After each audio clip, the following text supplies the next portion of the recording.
I feel like I need to summarize this for my probation officer, because what happened is, like, she said that I was on unsupervised probation to me, but now she's saying that you were never on supervised probation, and it's like she's like lying in open court or whatever against me.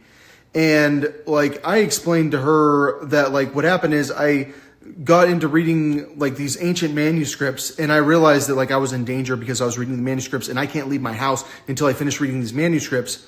And I said I wouldn't leave my house online, and then she immediately tells me that I'm not on supervised probation, on unsupervised probation, and I need to come in. And then she's basically saying that like I made threats, but then she won't show me the threats I made. And I told her, I was like, I didn't make threats, and you can't just say I made threats without like actually showing me what I said.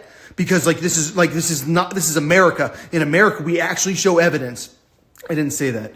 But like now I have figured out that one of the oldest versions of the Bible, the 5th century manuscript that has flipping off in the very beginning of the New Testament, which has spaces. You can read this. The other one, the Catholic version, you can't read.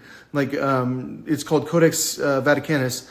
And so this one is readable, and it's not the same where it's marked. Like, the Bible is literally marked. How long has this book been available to read? About a year. So like, that's kind of a crazy thing. But even before this, I figured out that Son of Man is removed from the Old Testament, and all Jesus ever calls himself over and over again is Son of Man. You will never understand the Bible, ever, if you don't know that Jesus is the Son of Man.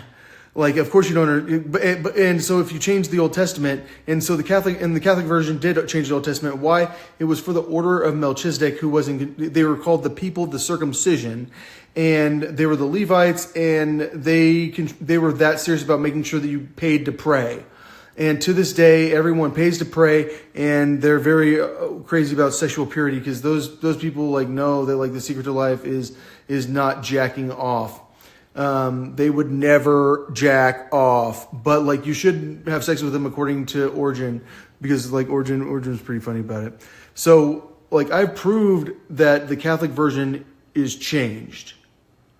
Like in a book called Sophia Jesus, which the Catholic version changed the name to Sirach. And that's my favorite book of the Bible. The FBI shows up to arrest me.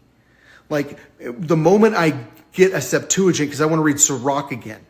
I didn't know it was called Jesus back then. And they know I want to read Sirach. What do I teach on if I teach on the Bible? Oh, Jewish, Alex? Am I Jewish? Yeah, I mean,